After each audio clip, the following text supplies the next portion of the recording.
Today, I'm going to install Linux on my brain.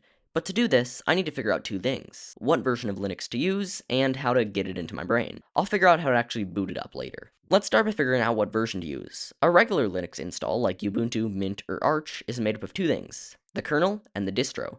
Think of the kernel like the core of Linux. It runs on your computer and interfaces with your computer's hardware. The distro is what goes on top of that and makes it look nice. That includes things like a shell, utilities, and maybe a graphical user interface like KDE Plasma. And I know that's quite the oversimplification, but it will do for this video. If you're a Linux expert, I challenge you to comment down below and try to explain it better. You can run the kernel by itself, but it will instantly crash as there's nothing for it to work with. Think of the kernel like a car engine. You can start it by itself, but without something for it to run, you don't really go anywhere. So you need a distro, or at the very least, a fully compiled kernel with a file system. Let's go download the kernel, then we can figure out how to get them into my brain from there. We can download the full source tree from, fittingly, kernel.org. It's 150 megabytes, and it unzips to a 1.5 gigabyte folder. Around 70% of that is just drivers though, so once we build it, it'll be way smaller than that. Before we start working, let's figure out how to actually get Linux into my brain. A computer has many inputs and outputs. Things like USB, HDMI, DisplayPort, VGA, audio jack, serial ports, all of these let you attach input and output devices to your computer. Things like a keyboard, mouse, or microphone would be an input as they put information into your computer, and things like screens and speakers are outputs. They take what your computer's made and they show it off to the world. A brain, on the other hand, has 5 main inputs, known as senses: sight, hearing, touch, smell, and taste. Your brain's output is thinking, which can also involve moving your body to perform tasks. But which of my 5 senses are best for, installing Linux? Let's analyze all of them. Transferring information by smell. This sounds like the worst of worst times, so that's an easy no. Same with info by taste, because how would you do that?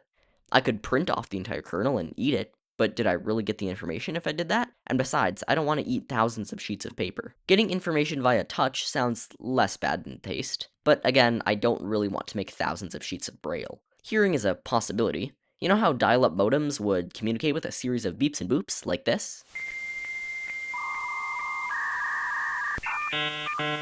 I'm sure I could transcribe the kernel into sound somehow, but the file would probably be quite long. Let's save that as an option, and look at our last sense. Sight is a very interesting one. I could trim down the source code as much as possible and then read it, but that would take forever. I could also make the source code into a video file and then watch that. I think that's my best option. But before I convert it to a video, I need to build the kernel. Building basically means selecting what we want for our computer or brain and then compiling it. I have a Mac, and after some research, I found that building Linux on a Mac is really tough. It's best to use Linux to, well, make more Linux. I'm working on a home server that runs Linux right now, which may or may not be the subject of my next video, but it's not really ready to use yet, which means we're going to use a pre-built distro. And after some exploring, the smallest option I found is Tiny Core Linux. Downloaded and unzipped, it's 20 megabytes. That's the smallest ISO file I've ever seen. An ISO is a disk image, which can hold a fully built Linux system, ready to put onto a computer, or in this case, a brain. Let's try to turn this into a video file. There's a website called convert.to.it that can convert almost any file type into any other file type. I heard about this site when I saw a post where somebody turned the entire code of Mario 64 into an image. Isn't that crazy? I uploaded the ISO for Tiny Core Linux, but the only thing it could convert to was plain text. And believe me, I tried a ton of things. Well, we now have text. I don't want to read all of this garbled mess. Look at this, it's awful. Which leaves us with one option: FFmpeg. FFmpeg is basically a text-based video processor, and it can turn text files into videos. Part of the inspiration for this entire project came from this video I saw a few months ago by Data Ito, who made a video transcoding all 3 MS-DOS installation floppies into a video. Digging around on their channel, I found the exact FFmpeg command that they used. Let's run it on our text file. Oh boy, here we go. And that is maxing out my entire CPU. Nice. Alright, it's been 10 or so minutes and it shows no sign of stopping. I may need to change some things. I've brought it down from 1080p to 480p and made some tweaks to speed it up. Let's try running it now.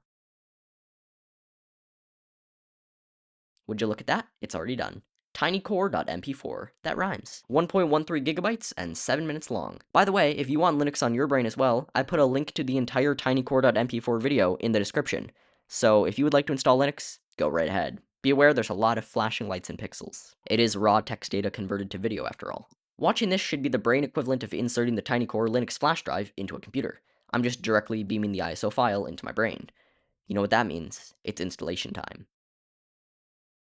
Yes, I watched through all 7.5 minutes of flashing pixels and buzzing sound. Here's what it looked like.